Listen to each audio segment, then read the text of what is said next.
കർത്താവേ, ഈ പ്രഭാതത്തിൽ അങ്ങയുടെ നാം വിളിച്ചപേക്ഷിക്കുന്നു.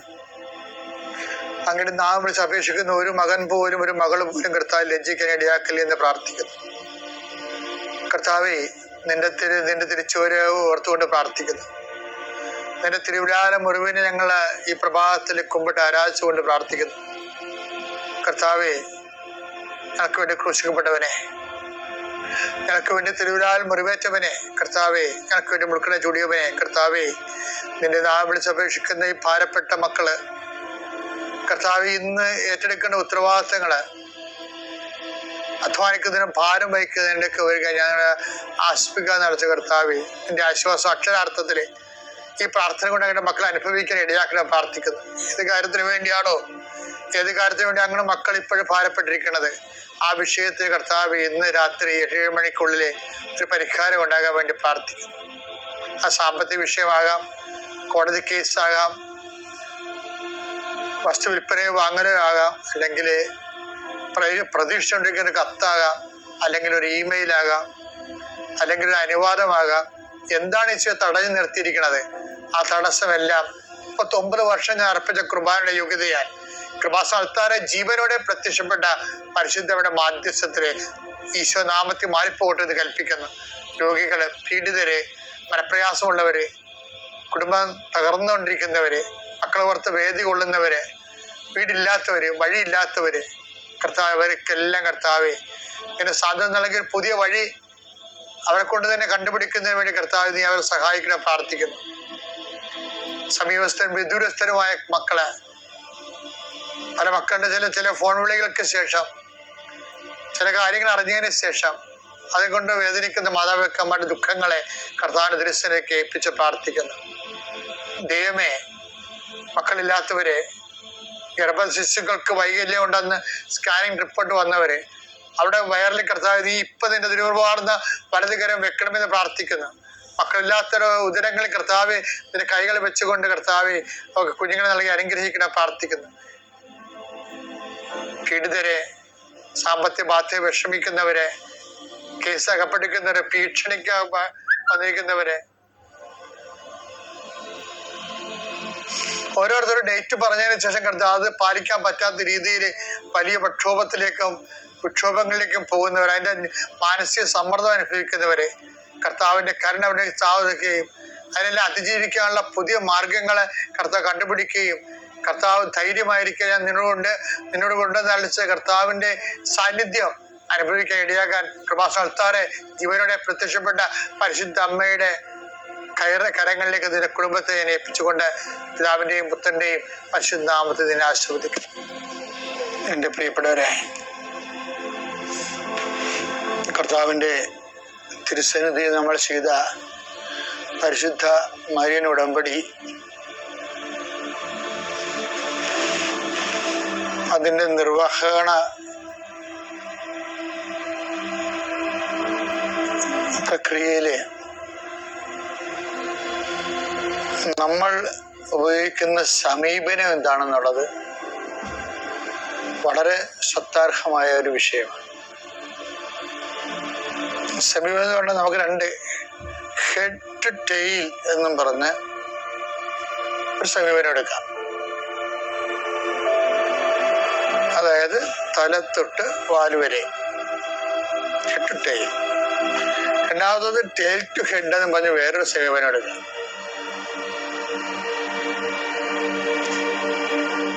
വാല് തൊട്ട് അല്ലെങ്കിൽ വയറ് തൊട്ട് തല വരെ. അപ്പൊ അത് ശരിക്കും ഉടമ്പടി വരുമ്പോ എങ്ങനെ വരും എന്ന് വെച്ച് കഴിഞ്ഞാല് നമുക്കറിയാമല്ലോ, ഈ റിജക്ഷൻ റേറ്റ് കൂടുതലായിരിക്കും. ഈ ബെല്ലി ടു ഹെഡിലേക്ക് വന്നാൽ റിജക്ഷൻ റേറ്റ് കൂടുതലായിരിക്കും. അതായത് നമ്മള് ഹെഡ് ടു ടെയിൽ എന്ന് പറയുമ്പോ വാ തൊട്ട് വാല് വരെ വരുമ്പോ അത് നമുക്കറിയാം ഭക്ഷണം സഞ്ചരിക്കണ വഴിയാണ്. ഭക്ഷണം സഞ്ചരിക്കണത്, നമ്മൾ കഴിക്കണത്, ആഹാരം കഴിക്കണത് ബോഡി അക്സെപ്റ്റ് ചെയ്യലേ വരണ. അത് തലേന്ന് താഴേക്കാണ് പോരണ അക്സെപ്റ്റ് ചെയ്യുന്നത്. ഇനി റിജക്റ്റ് ചെയ്യണത് എന്താണ്? വയറിൽ നിന്ന് വായിലോട്ട് വരും, ഛർദില് ഒക്കെ റിജക്ഷനാ. ആഹാരം റിജക്റ്റ് ചെയ്യണത് വായിലൂടെയും, വയറിൽ നിന്ന് വായിലൂടെയും, ആഹാരം കഴിക്കുന്നത് വായിൽ നിന്ന് വയറിലേക്കുമാണ്. ഇത് തന്നെയാണ് അപ്രോച്ചിന്റെ ഒരു പ്രശ്നമുണ്ട്. റിജക്ഷൻ, സർജറി എന്ന് പറഞ്ഞാൽ റിജക്ഷൻ അല്ല, ആഹാരം റിജക്റ്റ് ചെയ്യല്ലേ. ഇതുപോലെയാണ് നമ്മുടെ ഉടമ്പടിയിലെ ഒരു സമീപനം വെച്ചാല്, ദൈവത്തിന് തല എന്ന് പറഞ്ഞാൽ ദൈവം.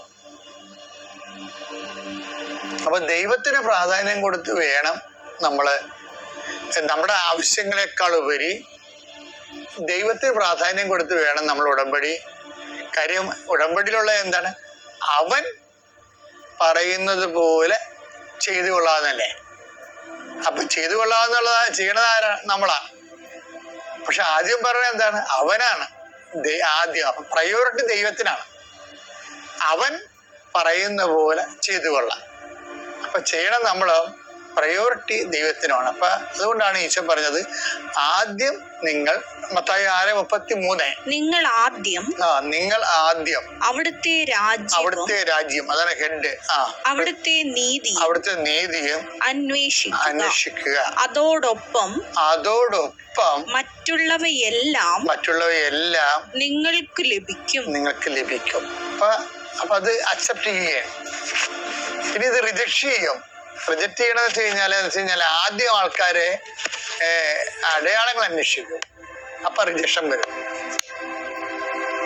കർത്താവ് പറഞ്ഞില്ലേ, നിങ്ങളെ അടയാളങ്ങളെ കണ്ടത് കൊണ്ടാണ് എനിക്ക് മറ്റു സ്ഥലങ്ങളിലെയും പ്രസംഗിക്കേണ്ടിയിരിക്കുന്നു പറഞ്ഞുകൊണ്ട് കർത്താവിലേക്ക് അപ്പം വർദ്ധിപ്പിച്ച ദിവസം രാത്രി പകല് ആൾക്കാർ വന്നപ്പോൾ ആൾക്കാരെ റിജക്ട് ചെയ്യണില്ലേ?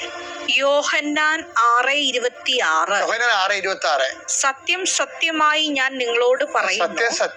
നിങ്ങളോട് പറയുന്നു, അടയാളങ്ങൾ കണ്ടതുകൊണ്ടല്ല അപ്പം ഭക്ഷിച്ച് തൃപ്തരായതുകൊണ്ടാണ് നിങ്ങൾ എന്നെ അന്വേഷിക്കുന്നത്. അപ്പോൾ എന്നിട്ട് നമുക്ക് മറ്റു സ്ഥലങ്ങളിലേക്ക് പോകാമെന്ന് പറയും. അവിടെയും എനിക്ക് പ്രസംഗിക്കേണ്ടിയിരിക്കുന്നു. നമുക്കൊരു ചെറിയൊരു സംഭവം കാണാം. അതായത് കർത്താവ് അടയാളങ്ങൾ ലഭിച്ച ആൾക്കാരുണ്ട്. രോഗം സുഖപ്പെടുത്തിയവര്, അപസ്മാര രോഗം സുഖപ്പെടുത്തിയവര്, പിശാച് ബാധിച്ച് മാറ്റിയവര്, ഇങ്ങനെ കുറേ അനുഗ്രഹാനുകൂല്യം ലഭിച്ച ആൾക്കാരെ വീണ്ടും കർത്താവ് തിരക്ക് വരും. അപ്പൊ കർത്താവ് റിജക്ട് ചെയ്യും.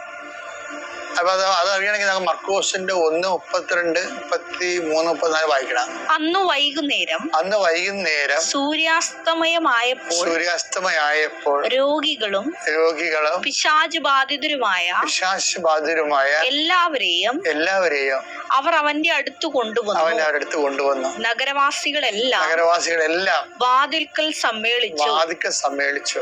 വിവിധ രോഗങ്ങൾ ബാധിച്ചിരുന്ന വളരെ പേരെ അവൻ സുഖപ്പെടുത്തി അനേകം പിശാചുക്കളെ പുറത്താക്കി. പിശാചുക്കൾ തന്നെ അറിഞ്ഞിരുന്നത് കൊണ്ട് സംസാരിക്കാൻ അവരെ അവൻ അനുവദിച്ചില്ല.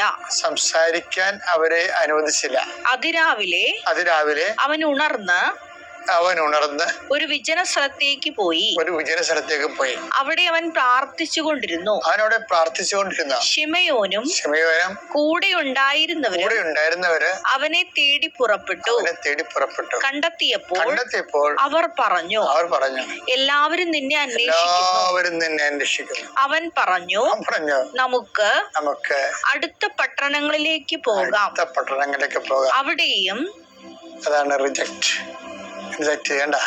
ഇപ്പൊ തലേ ദിവസം രാത്രി സംഭവിച്ച രോഗസൗഖ്യങ്ങളൊക്കെ അറിഞ്ഞുകൊണ്ട് ജനങ്ങൾ വീണ്ടും പിന്നെയും രോഗസൗഖ്യത്തിനാ വരുന്നത് കർത്താവിൻ്റെ അടുത്ത്. അതായത് ഇതാണ് ഞാൻ പറഞ്ഞത്. അതായത് ഷെട്ടുട്ടേലെന്ന് ഞാൻ പറഞ്ഞില്ലേ, ദൈവത്തിൽ നിന്ന് വിഷയങ്ങളിലേക്ക് വരാം നമുക്ക്. പക്ഷെ വിഷയങ്ങൾ ദൈവത്തിലേക്ക് പോകാൻ പാടായിരിക്കും. ആൾക്കാർക്ക് ചിലപ്പോൾ വിഷയങ്ങളൊക്കെ ദൈവത്തിൽ പോകത്തില്ല. ആൾക്കാർ രോഗശാന്തി കഴിഞ്ഞ രാത്രി രോഗശാന്തി കിട്ടിയ ആൾക്കാർക്ക് വീട്ടിൽ കിടന്ന് ഇറങ്ങുകയും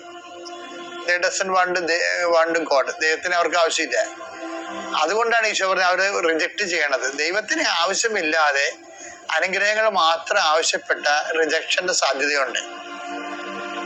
അതാണ് ഈശോ പറയണത്. അതാ 1:38 വായിച്ചേ, മർക്കോസ് 1:38 വായിച്ചേ. അവൻ പറഞ്ഞു നമുക്ക് അടുത്ത പട്ടണങ്ങളിലേക്ക് പോകാം. അടുത്ത പട്ടണങ്ങളിലേക്ക് അതായത് ഇവരെ വിട്ടു. വഴിയിൽ വിട്ടു. അവിടെയും എനിക്ക് പ്രസംഗിക്കേണ്ടിയിരിക്കുന്നു, അതിനാണ് ഞാൻ വന്നിരിക്കുന്നത്. ഞാൻ ഈശോയ്ക്ക് അതിനെക്കുറിച്ച് വ്യക്തതയുണ്ട്. അത് നമുക്കും വ്യക്തത ഉണ്ടാകണം, സഭയ്ക്കും വ്യക്തത ഉണ്ടാകണം. ഈശോ എന്തിനാണ് വന്നത്, ഈശോ എന്തിനാണ് വന്നതെന്ന്. രക്ഷയുടെ സുവിശേഷമാണ് വന്നത്. ഈശോ എന്തിനാണ് വന്നതെന്ന് കുറച്ച് കഴിയുമ്പോൾ നമ്മൾ മറന്നുപോകും. സഭയും മറന്നുപോയി എന്തിനാണ് വന്നത്. അതിന് പകരം പിന്നെ നമ്മൾ വേറെ ഒത്തിരി കാര്യങ്ങൾ ചെയ്തുകൊണ്ട് നടക്കും. ഈശോ അതിനാണ് ഈശോയ്ക്ക് കോൺഷ്യസ് ഉണ്ട്, അതിനാണ് ഞാൻ വന്നിരിക്കണതെന്ന്. രക്ഷയുടെ സുവിശേഷം കൈമാറാൻ, ആത്മരക്ഷയുടെ സുവിശേഷം. അതിനാണ് ഞാൻ വന്നിരിക്കണമെന്ന് നമുക്ക് ബോധം ഉണ്ടെങ്കിൽ നമ്മുടെ മൂവ്മെന്റ് കെട്ടുട്ടിയിലായിരിക്കും. അതാണ് സുവിശേഷ പ്രവർത്തകരുടെ വിജയം എന്ന് പറയണത്.